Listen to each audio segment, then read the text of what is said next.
श्री आज शनिवार है। शनिवार को ऑफलाइन क्लास में आधार क्लासेज में फर्स्ट ग्रेड और सेकंड ग्रेड के लिए अंत्याक्षरी होती है।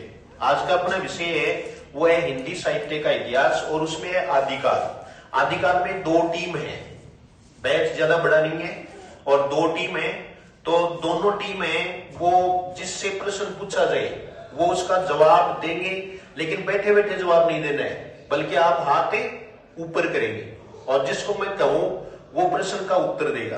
प्रत्येक प्रश्न के सही उत्तर के लिए 2 अंक मिलेंगे। अगर आप उत्तर नहीं बता सके तो 1 माइनस होगा और दूसरी टीम अगर उसका उत्तर बता देती है तो उसे बोनस 1 अंक दिया जाएगा। तो चलो अपन शुरू करते हैं अंत्याक्षरी। तो पहला प्रश्न है वो है मेरा टीम ए से। स्कोरर कौन है? स्कोर कौन लिखेगा? स्कोर सुनील कुमार आप लिख लो। ए टीम और बी टीम इनको नंबर देते जाना। जैसे ये देखिए आप, जैसे ये ए टीम है और ये क्या है? B team. ए ने उत्तर दिया 2 प्लस 2 लिख दो, प्लस लिखने की जरूरत नहीं है। बी ने दिया 2, ऐसे है, फिर माइनस और फिर जोड़ लें। फिर जो है वो जोड़ लगा के हर एक 10 प्रश्न के बाद में आपको स्कोर बताया जाएगा। 10 प्रश्न हो जाए तब मुझे बता देना, मैं स्कोर बता दूंगा। ठीक है, तो मेरा पहला प्रश्न है वो टीम ए से है। हिंदी साहित्य का, ये टीम ए है। हिंदी साहित्य का इतिहास ग्रंथ सबसे पहले किस विद्वान ने लिखा? चलो आप बताओ, खड़े होकर बताना उत्तर। दोबारा बताओ। गारसादे तोसी। ये प्रथम थे उत्तर सही थे, 2 अंक दे दिए जाए। बैठ जाओ। अब टीम बी से है, ये इतिहास ग्रंथ है, इसका नाम बताना है आपको। इतिहास ग्रंथ का नाम बताइए। प्रथम हिंदी साहित्य इतिहास ग्रंथ का नाम। चलो आप बताओ। सरोज बताइए। नाम सही नहीं बता सके, नाम सही नहीं है और 1 चांस दिया जाएगा। 1 चांस के बाद का मतलब है एक ने उत्तर गलत बता दिया तो दूसरा बस लास्ट होगा। ठीक है, हाँ चलो आप बताओ। सही नाम नहीं है ये। हाँ, इस्तवार दे ला लिटरेचर एंदुई ए हिंदुस्तानी। ठीक है, सही उत्तर है, 2 अंक दे दिए जाए। अब टीम ए से दूसरा प्रश्न है। हिंदी भाषा में सबसे पहले हिंदी साहित्य का इतिहास किस भारतीय विद्वान ने लिखा? चलो आप बताओ, पीछे पीछे। शिव सिंह है सेंगर ने। शिव सिंह है सेंगर ने और शिव सिंह सेंगर ही पहले हिंदी भाषा में इतिहास ग्रंथ लिखने वाले भारतीय थे। ये इतिहास ग्रंथ जो शिव सिंह सेंगर का था वो कब प्रकाशित हुआ? चलो प्रीति बताएगी, जोर से बोलो। 1883 ईस्वी में। ईस्वी और संवत बोलना बहुत जरूरी है इसमें। चलो 2 अंक दे दिए जाए टीम बी को भी। अब प्रश्न है टीम ए से। टीम ए से जो प्रश्न है वो देखिए आप कि हिंदी साहित्य इतिहास में सबसे पहले काल विभाजन व नामकरण किसने किया? प्रश्न दोबारा सुन लो। हिंदी साहित्य इतिहास में सबसे पहले काल विभाजन व नामकरण किसने किया? तुम बताओ। ग्रियर्सन और 2 कैसे कर सकते हैं? पहले तो ग्रियर्सन ने किया। तो पहले ही पूछ रहा हूं, जो प्रश्न पूछा जाए उसका उत्तर देना है, एडवांस नहीं देना है। किसने किया? ग्रियर्सन ने। बैठ जाओ। ग्रियर्सन का जो इतिहास ग्रंथ था जो अंग्रेजी में था और गारसादेतासी का किस भाषा में था? फ्रेंच भाषा में था। तो ये ग्रंथ है वो कब प्रकाशित हुआ? ग्रियर्सन का जो ग्रंथ है वो कब प्रकाशित हुआ? पीछे वाले भी एक्टिव रहे लड़कों में से।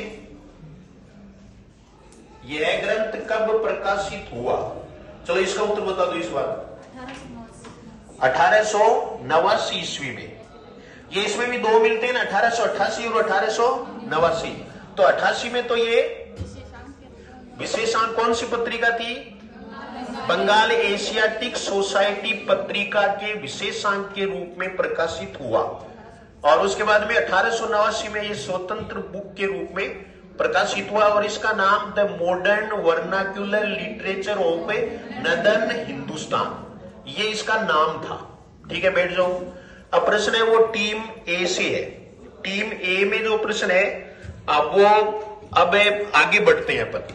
तो इसमें आप बताइए कि रामचंद्र शुक्ल के इतिहास ग्रंथ का नाम हिंदी साहित्य का इतिहास है। यह ग्रंथ सबसे पहले किस नाम से, किस शीर्षक से प्रकाशित हुआ था? किस नाम से या किस शीर्षक से प्रकाशित हुआ, उसका नाम क्या था? वो शीर्षक बताइए। शीर्षक बताना है आपको, शीर्षक बताना है। हाँ बताओ, आप बताओ। हिंदी साहित्य का विकास। बिल्कुल सही है उत्तर, हिंदी साहित्य का विकास। इसका नाम क्या था? और ये हिंदी नागरिक प्रचार सभा द्वारा हिंदी साहित्य का जो बृहत शब्दकोश था, हिंदी शब्द सागर, हिंदी शब्द सागर था, तो हिंदी शब्द सागर की भूमिका के रूप में प्रकाशित हुआ और उसका शीर्षक रामचंद्र शुक्ल ने क्या रखा? हिंदी साहित्य का विकास। ठीक है, ये ग्रंथ कब प्रकाशित हुआ? हाँ, ये सुनील कुमार 1829। आगे बढ़ जाओ, फिर गलती कर रहे हैं आप। ईस्वी या संवत? विक्रम संवत 1829 विक्रम संवत सही है।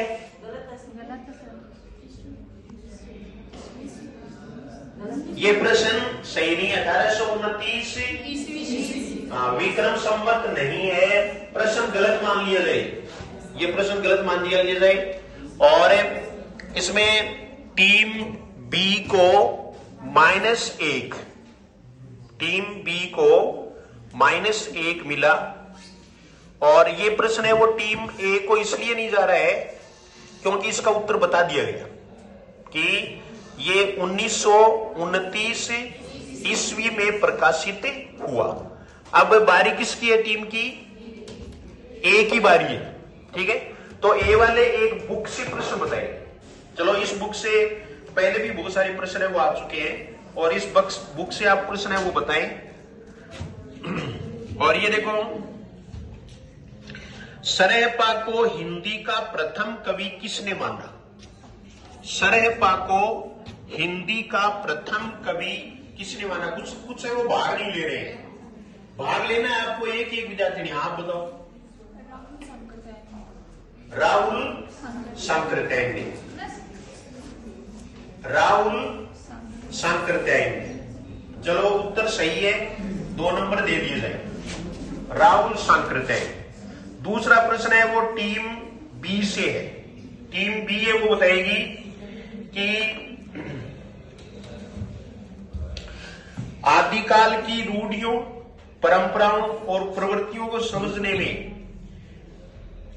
किस पुस्तक से सहायता मिलती है? ये प्रश्न बहुविकल्पात्मक है, यानी आपको इसमें विकल्प दिए जाएंगे। थोड़ा सा हार्ड हो गया ना, तो इसमें आप बताओ। उक्ति व्यक्ति प्रकरण, खालिक बारी, श्रावकाचार, प्राकृत पैंगलन। एक बार प्रश्न मैं रिपीट कर देता हूं, प्रश्न थोड़ा लंबा है। आदिकाल की रूढ़ियों, परंपराओं और प्रवृत्तियों को समझने में किस पुस्तक से सहायता मिलती है? यानी परंपराओं और रूढ़ियों को समझने में किस पुस्तक से सहायता मिलती है? उक्ति व्यक्ति प्रकरण, प्राकृत पैंगलम, खालिक बारी, श्रावकाचार। ये प्रश्न है। इस प्रश्न का उत्तर टीम बी देगी। चलो, इस बार बताओ सुनील कुमार। पहले तो आपने गलत बता दिया। हाँ, ये सही है, प्राकृत पैंगलम। कौन सा है? प्राकृत पैंगलम। कोई नया प्रश्न हो तो उसको जो भी विद्यार्थी नोट करना चाहे तो वो नोट भी कर सकते हैं।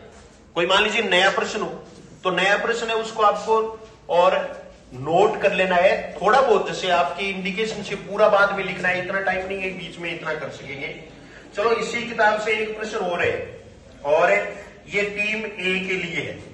टीम ए है वो इसमें बताएं, आदिकालीन शिलांकित कृति का नाम क्या है जिसे गद्य पद्य मिश्रित चंपू काव्य की प्राचीनतम हिंदी कृति माना गया है? यानी पहली शिलांकित कृति जो चंपू काव्य की हिंदी की पहली प्रति है, इसका उत्तर इस साइड से, यानी हाँ आप बताओ, दोबारा बताओ क्या बताया? हाँ राहुलवेल, और किसकी है ये? रोडा की, रोडा कृत राहुलवेल। बड़े जोर से बोला करो ताकि सुनने वालों को सूझे। बैठ जाओ, प्रश्न सही है 2 अंक दे दो इनको। फिर आगे का प्रश्न देखिए आप, आदिकालीन साहित्य में वीर रस की रचनाओं में किस शैली का प्रयोग किया गया? आदिकालीन साहित्य में वीर रस की रचनाओं में किस शैली का प्रयोग किया गया? किस शैली का? चलो प्रीति बता देगी। किस शैली का? प्रबंधात्मक शैली का। प्रबंधात्मक शैली एक अलग चीज है, बल्कि इसमें अलग से आप इसमें ऑप्शन दे रहा हूं आपको, और इसमें आप बताएं पिंगल शैली, डिंगल शैली, दोहरा शैली या कवित सवीय शैली? पिंगल शैली। कौन सी शैली? पिंगल शैली। पिंगल शैली। पिंगल शैली उत्तर सही नहीं है। चलो आप बताओ कौन सी शैली है? पिंगल शैली। डिंगल शैली है। यानी वीर साहित्य ज्यादातर किस में लिखा गया? डिंगल साहित्य में, डिंगल शैली में। और इसको डिंगल साहित्य भी कह देते हैं, डिंगल शैली में है तो वो कोई खास बात नहीं है। अगला प्रश्न देखिए आप। अगला प्रश्न है वो नामकरण से संबंधित है, लेकिन इससे पहले एक प्रश्न, क्योंकि टीम बी है उससे 2 क्लिष्ट प्रश्न पूछ लिए गए हैं, जबकि टीम ए है उसके हिस्से में क्लिष्ट प्रश्न नहीं है। ये क्या होता है? परीक्षा में होता है, ये बाइलक है, मतलब प्रश्न है वो आपको किताब से पूछ रहा हूं जहां से प्रश्न पूछे जाते हैं। तो इसमें आप बताइए आदिकाल के किस पंथ से भक्ति काल के संत का विकास हुआ? भक्ति काल के संत मत का विकास हुआ। दोबारा सुन लो प्रश्न, आदिकाल के किस पंथ से भक्ति काल के संत मत का विकास हुआ? टीम ए, यानी किस पंथ से, कौन सा पंथ था वो? आप बताओ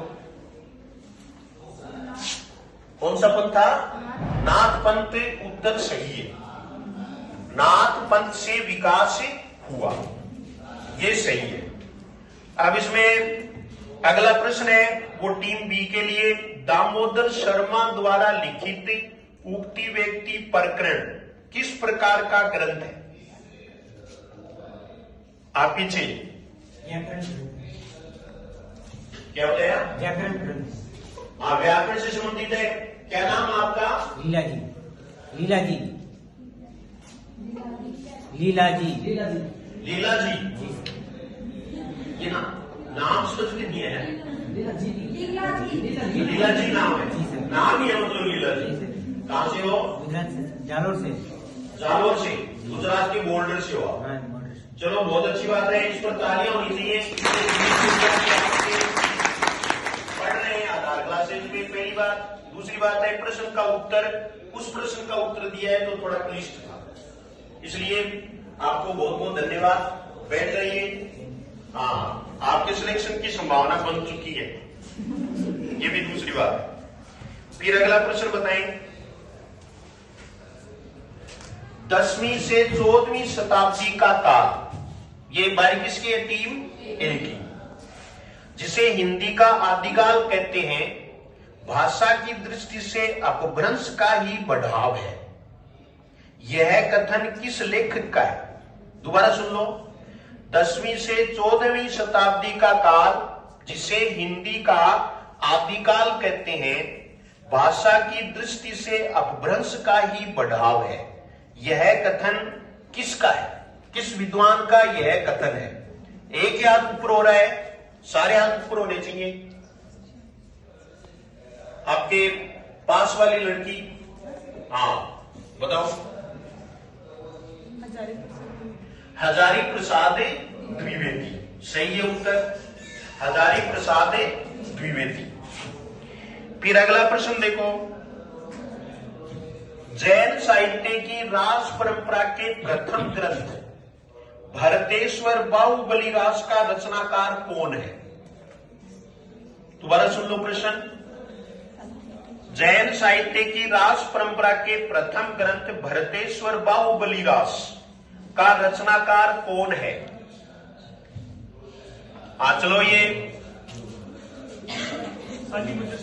शालीभद्र सूरी। और आपका क्या नाम है? शक्ति सिंह। शक्ति सिंह। कहां से हो? चूरू से। चूरू से हो? प्रॉपर चूरू से हो? नहीं, चूरू के पास में गांव है सहनाली। गांव है कौन सा? सहनाली। सहनाली।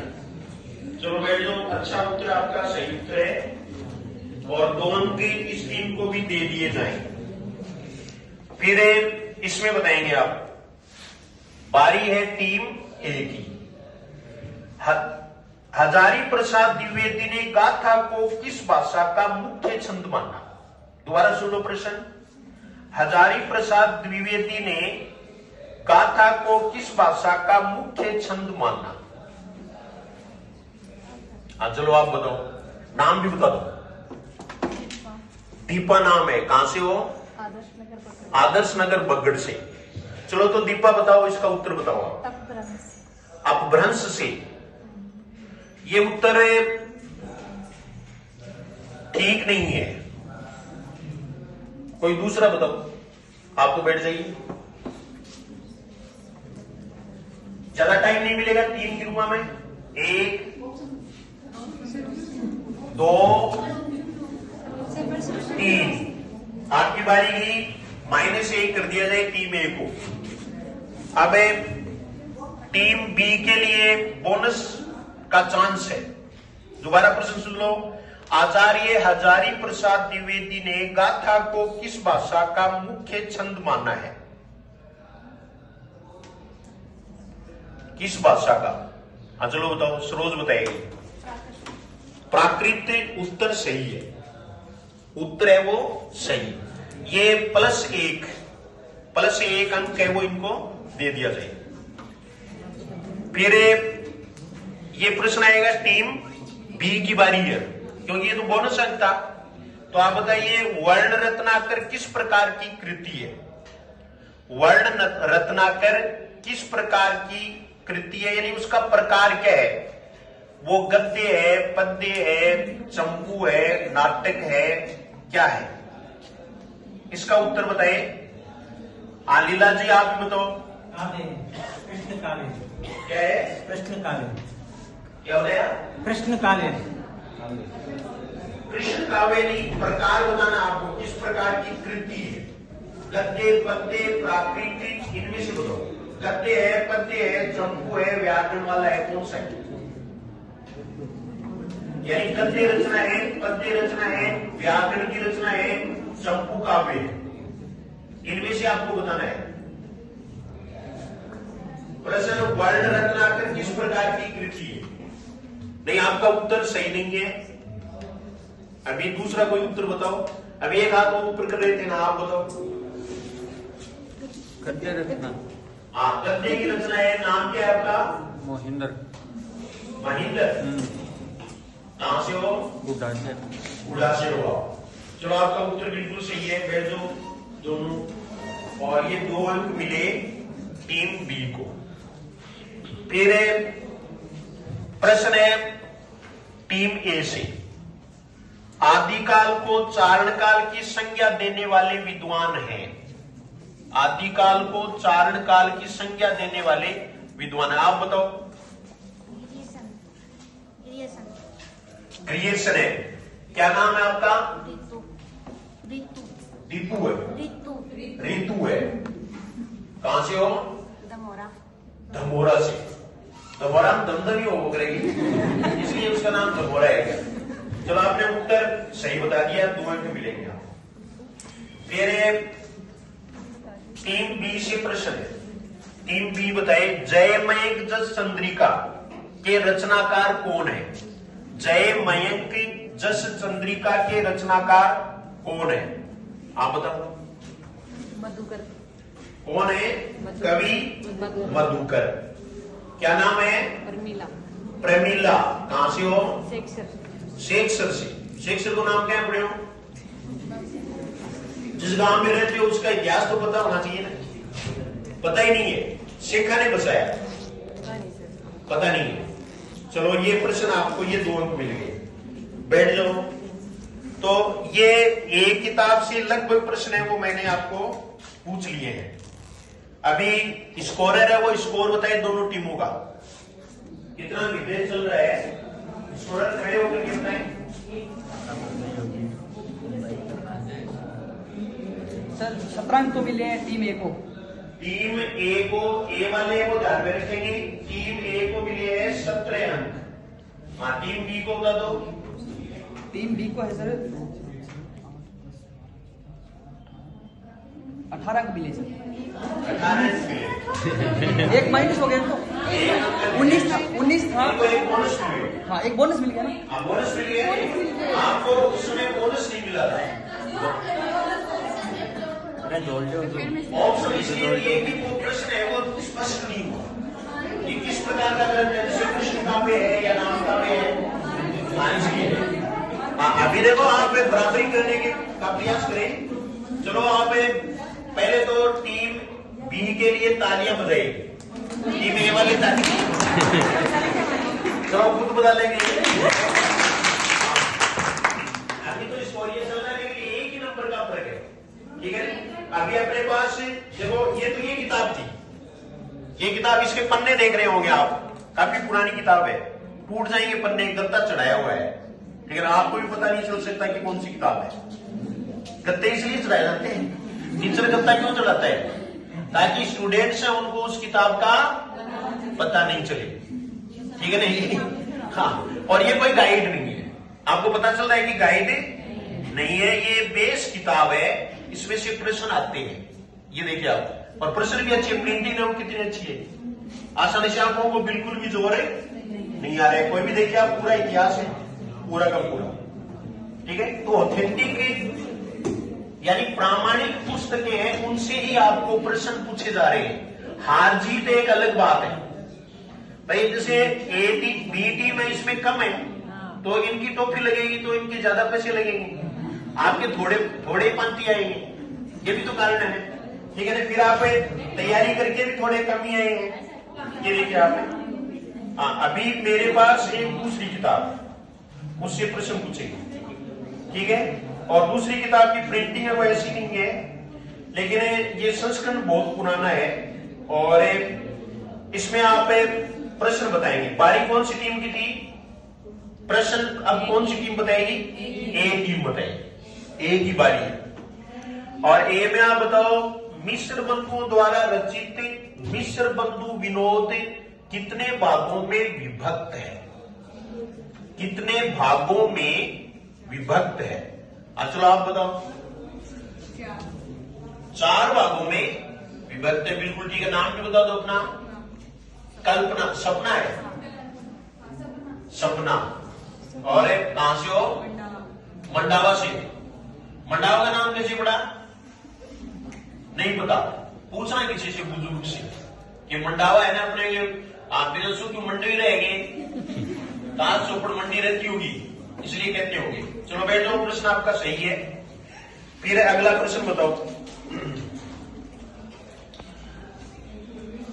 रामचंद्र शुक्ल ने जिन पुस्तकों के आधार पर, ये 12 पुस्तकें थी, वीरगाथा का नाम रखा था, उनमें से कितनी पुस्तकें देश भाषा से संबंधित थी, कितनी पुस्तकें देश भाषा से संबंधित थी। चलो इसका उत्तर महेंद्र, आप देंगे 8 पुस्तकें, बिल्कुल सही है उत्तर। 8 पुस्तकें, 4 पुस्तकें हैं वो किसकी थी, अपभ्रंश, और 8 पुस्तकें कौन सी थी, और कुल कितनी पुस्तकें, 12। बैठ लो। और 8 पुस्तकें कौन सी है वो आपको ध्यान में रखना है। फिर प्रश्न है वो टीम ए से है, यानी रासो ग्रंथों में से ऐसा कौन सा रासो ग्रंथ है जिसमें वीर रस की प्रधानता न होकर श्रृंगार रस की प्रधानता है, वीर रस की प्रधानता न होकर श्रृंगार रस की प्रधानता है। चलो आप बताओ। विशलदेव रासो, नाम बताओ अपना। सुधीरा। कहां से हो? एतम सर से। एतम सर से। चलो बैठ जाओ। ये उत्तर सही है। विश्वदेव राजस्व है वो श्रृंगार रस प्रधान काव्य है, नाम राजस्व है, राजस्व ग्रंथ भी है, लेकिन इसमें वीर रस की प्रधानता नहीं है। ये प्रश्न भी प्राय पूछा जाता रहा है।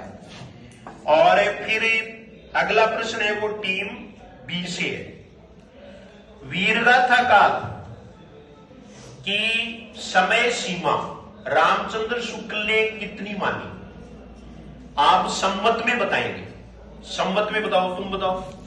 1050 विक्रम संवत से 1375। 1050 विक्रम संवत से 1375 विक्रम संवत। अब नाम भी बता दो। पंकज मीना। कहां से हो? बड़ौदा कला से। बड़ौदा कला के पास कोई प्रसिद्ध पर्यटक स्थल भी है क्या? कौन सा है? वृंदावन। चलो आप वृंदावन से आई हैं, ये मान लेते हैं। और अब जो है ना वो प्रश्न है टीम ए से। टीम ए से प्रश्न देखो। एक नार ने अचरज किया, सांप मार पिंजरे में दिया। यह पंक्ति किस कवि की है? यह पंक्ति किस कवि की है? चलो दीपा बताएगी। किसकी है? अमीर खुसरो की। अमीर खुसरो की यानी कौन सी जो शैली है वो प्रसिद्ध है हिंदी साहित्य के इतिहास में? पहेलियां और मुकरियां। तो पहेलियां और मुकरियां ये पहेली है। बैठ जाओ। अब आप बताओ टीम बी। प्राकृत प्रकाश के रचयिता कौन है? प्राकृत प्रकाश के रचयिता कौन है? प्राकृत प्रकाश के रचयिता कौन है? रचयिता का नाम बताना है। प्राकृत प्रकाश के रचयिता। प्राकृत प्रकाश एक। आप बताओ क्या बताया? प्राकृत प्रकाश के रचयिता कौन है? आशुक नहीं। आशुक नहीं है। उत्तर सही नहीं है। आप बैठ जाओ। सर ऑप्शन दे सकते हो क्या? नहीं ऑप्शन नहीं लेंगे इस बार। ऑब्जेक्शन हो गया। ऑब्जेक्शन हो गया तो ऑप्शन नहीं मिलेगा। 2 और 3 ये प्रश्न जाता है अब टीम ए के पास। इनको -1 दे दिया जाए टीम बी को। और ये प्रश्न गया टीम ए के पास। ए वाले बताओ भाई, आपको कम समय मिलेगा। 1 2 3। टीम ए को कोई अंक नहीं मिलेगा, लेकिन माइनस नहीं होगा। माइनस नहीं होगा क्योंकि इनका प्रश्न नहीं है। इनका प्रश्न तो अब आएगा। और टीम ए वाले वो प्रश्न बताएं। इसका आंसर है वर रुचि। इसका आंसर क्या है? वर रुचि। वर रुचि लिखवाने का मतलब ये है कि मैं लिखवाऊंगा ही है, कोई जरूरी नहीं है ना। इसलिए तो किताबों से पूछना हो आपको, ठीक है ना? क्योंकि मैं पूछूंगा तो वही पूछूंगा जो आपको लिखवाए हैं, और किताब से पूछूंगा इसका मतलब उसमें क्या हो गया? थोड़ा वेरिएशन आ जाएगा। तो ये वेरिएशन के हिसाब से है। अब बारी कौन सी टीम की है? ए की। तो ए वाले वो तैयार हो जाओ। और इसमें आप बताओ देवसेन का समय। देवसेन की एक पुस्तक है जो हिंदी साहित्य की पहली पुस्तक मानी जाती है, श्रावक आचार। उसके आधार पर आप बताएं कि इसका रचना काल विक्रम संवत में बताएं। श्रावक आचार का देवसेन कृत श्रावक आचार का रचना काल विक्रम संवत में बताएं। विक्रम संवत।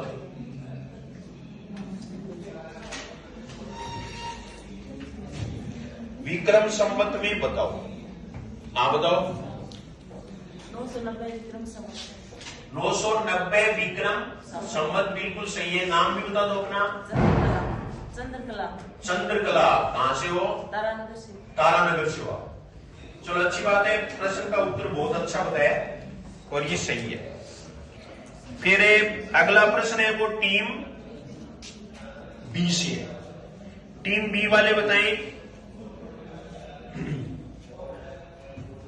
गोरखनाथ ने अपने ग्रंथ का प्रचार कहां किया?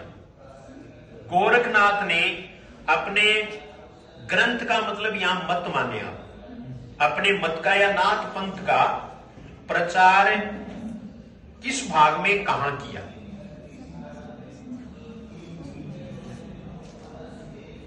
बताओ। बिल्कुल कॉमन सेंस का प्रश्न है। चलो आप बताओ। पूर्वी भाग में। कहां? पूर्वी भाग में, भारत की। क्या बताए? भारत के पूर्वी भाग में। चलो बैठ जाओ। उत्तर ठीक नहीं है। और कोई? आप बताओ। उत्तरी भाग में उत्तर सही नहीं है। अब प्रश्न जाता है टीम ए के पास, क्योंकि 2 ही चांस मिलेंगे आपको। अब आप बताओ भाई, आप बताओ। पश्चिमी भाग में। पश्चिमी भाग में, ये पश्चिमी भाग है। ये गुजरात पंजाब का। हाँ, चलो सही है उत्तर। बैठ जाओ। ये इन्होंने ज्यादातर प्रचार है वो राजपूताना और पंजाब में किया था। राजपूताना और पंजाब। तो राजपूताना और पंजाब किस साइड में पड़ गए? पश्चिमी में। इसलिए पश्चिमी है। इसमें आप जो अनुमान लगाओगे ना, वो अनुमान इसमें चलेगा नहीं। कैसे नहीं चलेगा? क्योंकि आपको ये बताया था कि सिद्धों ने प्रचार कहां का किया? पूर्वी भाग में। लेकिन सिद्ध जहां थे वहां तो ये रहे ही नहीं, वहां से आ गए, इसलिए उल्टा हुआ। और जैनियों ने भी प्रचार किस भाग में किया? पश्चिमी भाग में। तो ये चीज है वो आपको इसमें ध्यान में रखनी थी। अब बारी प्रश्न की किसकी है? ए टीम की बारी। हाँ, एक बोनस अंक मिल गया है टीम ए को, बोनस अंक मिला। ठीक है। और ए से मेरा प्रश्न है, प्रबंध चिंतामणि नामक ग्रंथ के रचयिता कौन है? प्रबंध चिंतामणि। हाँ चलो आप बताओ। कॉर्नर क्या बताया? मेरुतुंग सही है उत्तर। मेरुतुंग आचार्य। नाम भी बता दो अपना। सुलोचना है। सुलोचना लिखती हो या सिलोचना? सिलोचना ही है सर। सिलोचना उसमें कागज में सिलोचना है, वैसे तो सुलोचना होता है। कहां से हो? चूरू से हो। प्रॉपर चूरू। राजगढ़ तहसील में गांव करनासी। अच्छा चलो बैठ जाओ। अच्छा है आपने ये अपनी टीम को 2 अंक दिलाए। फिर अगला प्रश्न देखो, महापुराण के रचयिता कौन है? महापुराण के रचयिता। बीच में कुछ बोल नहीं रहे हैं, कुछ जो है वो चलो तुम बताओ। कौन सा बताया? थोड़ा जोर से बोलो, मुझे नहीं सुना। पुष्प। चलो उत्तर सही है। बैठ जाओ। कौन सा गांव है? अपलोई। ठीक है, अपलोई गांव है। ठीक है। और अब प्रश्न है वो टीम ए से, पुरुष परीक्षा किसकी रचना है? पुरुष परीक्षा किसकी रचना है? और कोई? एक हाथ ऊपर हो रहा है। चलो आप भी बता दो फिर। विद्यापति की है, बिल्कुल सही है। और ये रचना किस भाषा में है? संस्कृत में। बैठ जाओ। 2 अंक मिल गए टीम। फिर अगला प्रश्न बताओ। ये प्रश्न है वो, इसमें आप बताएं, साहित्यिक अपभ्रंश को पुरानी हिंदी किस विद्वान ने कहा? अपभ्रंश को पुरानी हिंदी किसने कहा? चलो प्रीति बता देगी। चंद्रधर शर्मा बुलेरी। ठीक है, बिल्कुल सही है। अब आप बताओ। और ये है पंचमी चरियू। पंचमी चरियू के रचयिता कौन है? पंचमी चरियू। पंचमी चरियू है, पौन चरियू नहीं। पंचमी चरिऊ के रचयिता कौन है? टीम ए से प्रश्न। हाँ बताओ। स्वयंभू। उत्तर सही है। ये उत्तर सही हो गया। अब क्या करें, बोलो लग गए? ठीक है, तुक्का लग गया। हाँ चलो बैठ जाओ। मैंने तो 8 प्रश्न पूछा, ठीक है ना? लेकिन फिर भी इन्होंने उत्तर पेपर में होता तो भी 2 नंबर तो मिलते। हाँ। चलो ठीक है। आप बताओ, अपने को अभिमान मेरू कौन कवि कहते थे? स्वयं को अभिमान मेरू। चलो सरोज बताएगी कौन कहते थे? पुष्पदंत। बोलो उत्तर सही है? सही है उत्तर है। सही है। इसमें क्या गलती होगी? वो अभिनव। हाँ, वो जो है अभिनव जयदेव है ना, वो विद्यापति है। हाँ बैठ जाओ। अब प्रश्न टीम ए से है। आदिकाल को वीरकाल नाम किसने दिया? आदिकाल को वीरकाल नाम किसने दिया? अन्य वो भी पार्टिसिपेट करेंगे। वीरकाल नाम किसने दिया? चलो सुधा बता देगी। सुधीरा। विश्वनाथ प्रसाद मिश्र ने सही है उत्तर। विश्वनाथ प्रसाद मिश्र, कई परीक्षाओं में ये प्रश्न है वो पूछा गया है। अब आप बताओ टीम बी वाले, पृथ्वीराज रासो को पूरा किसने किया? ये अधूरा ही छोड़ गए थे चंद वरदाई। इसको पूरा करने वाले कौन थे? चलो आप बताओ। ये छोटी सी लड़की बताएगी। जलहन ने किया। क्या नाम है आपका? नाम मोनिका। मोनिका नाम है। कहां से हो? बुरासरगवास तो बहुत प्रसिद्ध नाम है, सब जानते हैं दूसरे। ठीक है, चलो ठीक है बैठ जाओ। अब प्रश्न किससे होगा? टीम ए से। टीम ए वाले बताएं, पृथ्वीराज रासो में कितने समय या खंड है? पृथ्वीराज रासो में कितने समय या खंड हैं? चलो बीच वाली लड़की बताइए। 69। हिंदी में बोलो। 69। नाम भी बता दो अपना। ममता नाम है। कहां से हो? खेड़ला। खेड़ला पिलानी। चलो बैठ जाओ। आपने अच्छा बताया। और अब प्रश्न टीम बी से। चलो एक पंक्ति मैं पूछ रहा हूं और इधर वाले भी उसको ध्यान में रखेंगे। मानव कला शशिभान, कला 1600 बनिए।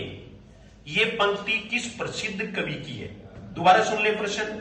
मानव कला शशिभान, कला 1600 बनिए। एक हाथ ऊपर हुआ है, 2 हाथ ऊपर हो गए। चलो बता, तू बता। पृथ्वीराज रासो। पृथ्वीराज रासो कवि का नाम है क्या? चंद्रवरदाई कवि का नाम। कवि का नाम पूछा है इसलिए आपको क्या बताना है? चंद्रवरदाई। चलो बैठ जाओ, सही है। और फिर है वो प्रश्न टीम ए से। टीम ए के लिए हार्ड प्रश्न कोई मिल नहीं रहा है, ठीक है? हाँ चलो ये बताओ, स्वप्नवासव दत्तम किसकी रचना है? स्वप्नवासव दत्तम, इसमें भी हाथ ऊपर हो रहे हैं। हाँ चलो आप बताओ किसकी है? भास की। ये सही है। ये अब क्या करें, इन्होंने उत्तर बता दिया, ठीक है ना? आए या नहीं आए आपको वो पूछा था, हुआ है तब वो। आचार्य रामचंद्र शुक्ल ने रासो की व्युत्पत्ति किस शब्द से मानी?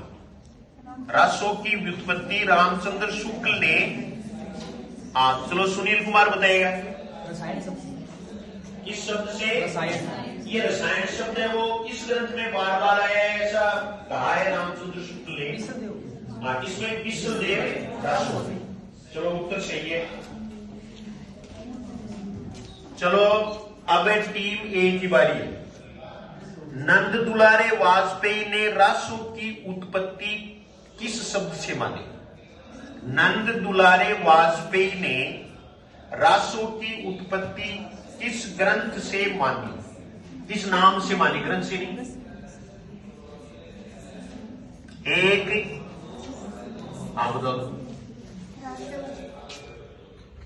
मैं प्रश्न सुनो आप। नंदुलारे वाजपेयी ने राष्ट्रों की उत्पत्ति किस शब्द से मानी?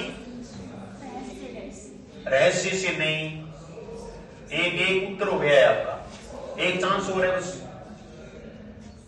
चांस में से आदमी को लेना चाहिए, चांस तो लेना ही चाहिए ना। हाँ बताओ, राशक से भी नहीं है। और प्रश्न जाता है टीम बी के पास। नंदुलारे वाजपेयी ने राष्ट्रों की उत्पत्ति मानी है। बोनस वालों को एक ही चांस मिलेगा, बोनस वालों को एक ही चांस, दो चांस नहीं मिलेंगे। हाँ बताओ, रसिक शब्द से नहीं माना। बैठ जाओ। ये -1 हुआ टीम ए का, लेकिन प्लस नहीं मिला टीम बी को, यानी बोनस अंक नहीं मिला है। ये -1। हाँ, ये रास शब्द से ही माना। नंदुलारे वाजपेयी ने किससे माना? रास से। ये कोई जरूरी थोड़ी है कि बिना अपना लिखा नहीं तो वो आओगे परीक्षा में। इसके लिए तो अंत्याक्षरी है कि आप कुछ नया सीखें, कुछ नया सीखना है, उसकी जरूरत है आपको, ठीक है ना। हाँ, तो ये अब टीम बी की बारी है। टीम बी वाले बताएं, गारसादे तासी ने रासों की उत्पत्ति किस शब्द से मानी? गारसादे तोसी, गारसादे तोसी ने। हाँ चलो आप बताओ। हाँ, किससे? राजसूय, राजसूय से मानी। चलो बैठ जाओ। फिर टीम ए से प्रश्न है, अपभ्रंश का वाल्मीकि किसे कहा जाता है? अपभ्रंश का वाल्मीकि। चंद्रकला बताएगी किसको कहा जाता है? स्वयं। और किस ग्रंथ के आधार पर है? भौम चरयुग के आधार पर। अब प्रश्न है टीम बी से, अपभ्रंश का व्यास किसे कहा जाता है? अपभ्रंश का व्यास, आप पीछे पीछे, किसको कहा जाता है? पुष्पदंत को। पुष्पदंत को, क्योंकि उन्होंने महापुराण में 63 महापुरुषों का जीवन चरित्र उसका वर्णन किया है। बैठ जाओ। फिर अगला प्रश्न है टीम ए से, उपदेश रसायन रास के रचयिता कौन है? उपदेश रसायन रास के रचयिता कौन है? उपदेश रसायन रास के रचयिता कौन है?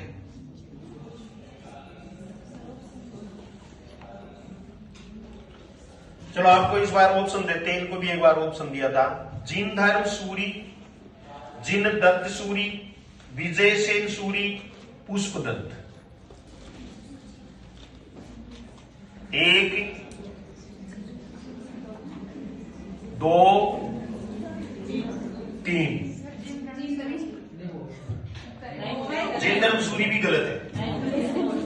हाँ हाँ, बिल्कुल सही है। जिनदत्त सूरी, ये बोनस अंक दिला है टीम बी। देखो, जानवर से आकर के आपको बोनस अंक दिला दिया, लेकिन वापस दिला दिया ने। हाँ, अभी स्कोर बताएं।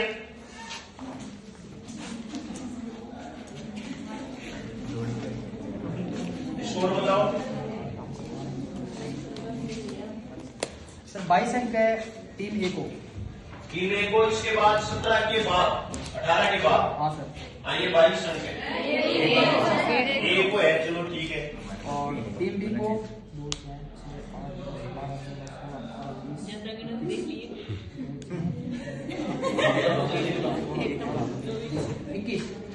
21 अंक है।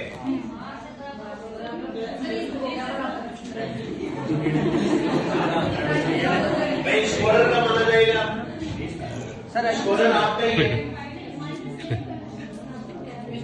हाँ, अब स्कोरर आपका है, टीम ए का स्कोरर है। सर 21 है, -2 भी है सर, 19 है।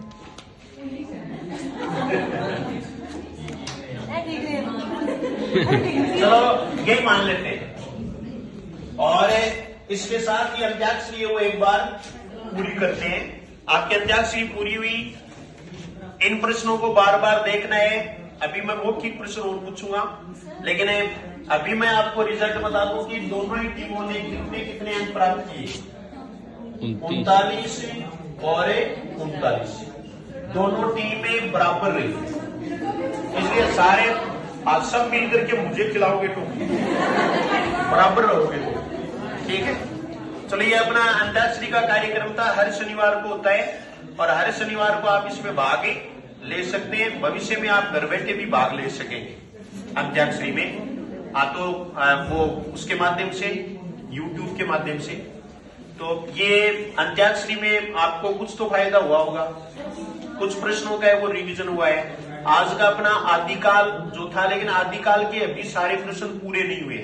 एक अंत्याक्षरी आदिकाल की अगले शनिवार को होगी, पहले से ही अपनी तैयारी जारी रखें। जिन्होंने प्रश्न नहीं बताए हैं वो मेरे ध्यान में है, इसलिए वो जरूर जो है वो तैयारी करके बाद में आए वो तो भाई ठीक है, उन्होंने पढ़ा नहीं आदिकाल, लेकिन जिन्होंने आदिकाल पढ़ा है उनको तो सबको ही आने चाहिए ना प्रश्न, क्योंकि आपको परीक्षा सबको ही देनी है। तो आपको प्रश्न क्यों नहीं आ रहे? क्योंकि आप तैयारी के साथ नहीं है। तो ये थी अपनी अंत्याक्षरी। धन्यवाद।